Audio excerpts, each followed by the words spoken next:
Greetings from Teach for India. A very warm welcome to each and every one of you who has come to this pre-final year presentation by Teach for India. Today at the end of this presentation, I want each and every one of you to leave this room with three distinct feelings. I want you to leave this room feeling angry. I also hope that you leave this room feeling inspired.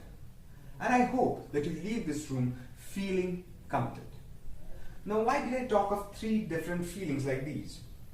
Well, I'll show you three different pictures, and as it said, a picture speaks more than 1,000 words. Firstly, I want to feel you angry, that we should be angry when we see these 5 children along with millions of others who will not have the same educational opportunity that you and I have had. We need to change this, and we need to be angry to change this. Secondly, I want you all to be inspired by the hundreds of young people like Sharanya who are working relentlessly to make this educational equity of India a dream come true. And lastly, I want you to feel committed, so committed that when you leave this room today, you're determined to do your part to eradicate educational inequity in India. Good evening everyone, I am Agnish Mukherjee, a part of the fellowship recruitment team of Teach for India. Before you get to know what we do at Teach for India, it is very important to know why we do what we do. And this is the reason why we should know about the state of education in India. For making you understand the present condition or the present scenario, I would want to have an interactive session with all of you. I would like each and every one of you to please stand up in your seats.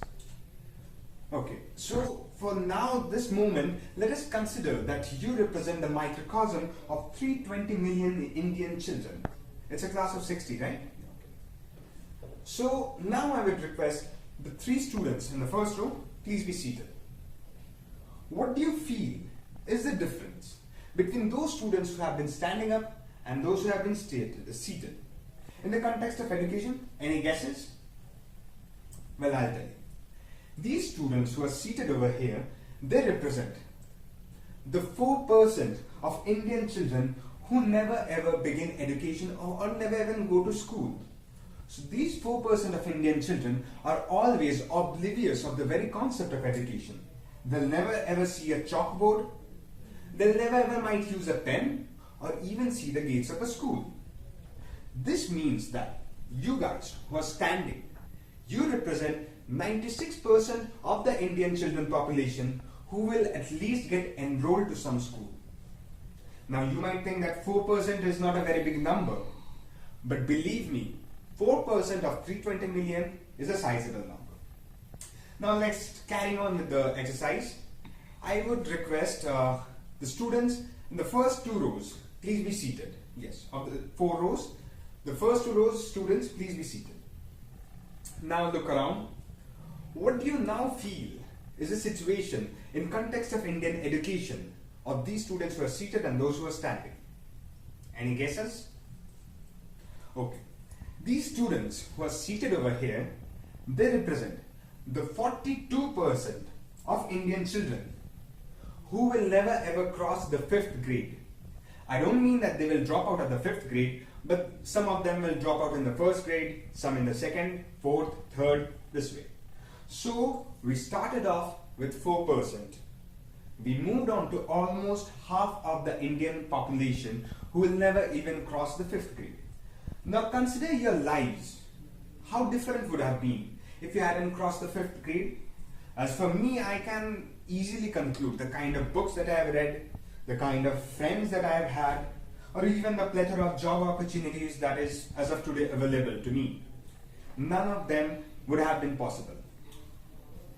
Next, continuing with the exercise, I would request almost everyone please be seated except for those 6 students in the back row. Now, what do all the children who are seating, all the students who are seating, what do they represent now? They represent 90% of the Indian children population who will never even go to college. And ladies, bad news for you all. In rural India, only 1% of the female population goes on to do higher studies in colleges. 99% don't. What do you think? Is this fair that demographics is now determining your destiny? I guess not. So, okay, let's now talk in terms of the country of India itself. This means India is leveraging 10% of its human potential. Just imagine where India could have been if it had leveraged or utilized the remaining 90% as well. Brings us to the vision of Teach for India. And regarding the vision, I would like each and every one of you to read it aloud. One day, all children will attain an excellent education. In this slide, the two most important words that I would like to stress upon are all and excellent. By all, I mean all children, all the 320 million children, irrespective of the demographics, all the 320 million children, including the 4% of children that we talked about who has never enrolled at any school, every single children has the right to attain an education. Secondly, excellent. We know that the quality of education has a direct correlation to the level of education you reach, your yearly earnings, your health as well as longevity. So a better quality of education will make India not only more equitable, but it will also improve the general standard of living of an individual. Now, how do we do what we do at Teach for India? How do we attain our vision at Teach for India? This is fulfilled by our mission. And our mission at Teach for India is to build a movement of leaders who will eliminate educational inequity in India. Now, over here in this slide, I would like to stress upon the word leaders. At Teach for India, the vision which we have is really an uphill task. And we believe that this vision can be accomplished if and only if the best and brightest minds of India become the next generation leaders who really care about eradicating educational inequity from India. And since I've talked about leaders, let's now look into some of the leaders who have joined us or joined our fellowship program in the last few years. Here is Arushi and Rajiv. From very renowned and reputed colleges such as Lady Shri Ram College and IIT Bombay, we have Arushi and Rajiv who has joined the fellowship program of Teach for India last year. Next we have Avantika and Akshay. After completing her degree in law from National Law School in Bangalore, Avantika is now teaching students from the 3rd grade in Delhi. And after completing his graduation from Columbia University, we have Akshay over here who is now a fellow at Teach for India. At Teach for India, we have engineers with a varied scope and varied experience. Like we have over here Robin and Rucha. Robin is from VMware and Ruchita is from Accenture. They're now both in the classrooms of Teach for India teaching students in municipal schools. Working professionals from various globally renowned companies like Bhavatpriya over here from Google and Ishpreet from Infosys have started their bit of eradicating educational inequity by joining Teach for India as fellows. Now, having been through some of the fellows who have joined us in our fellowship program, let's now see a range of colleges, postgraduate colleges and the corporates from where our fellows have joined us in the past years. Now go through the slide for the next 20 seconds. I think that you'll come across many names which are very much known to you. So I'll request all of you to go through the slide for the next 20 seconds.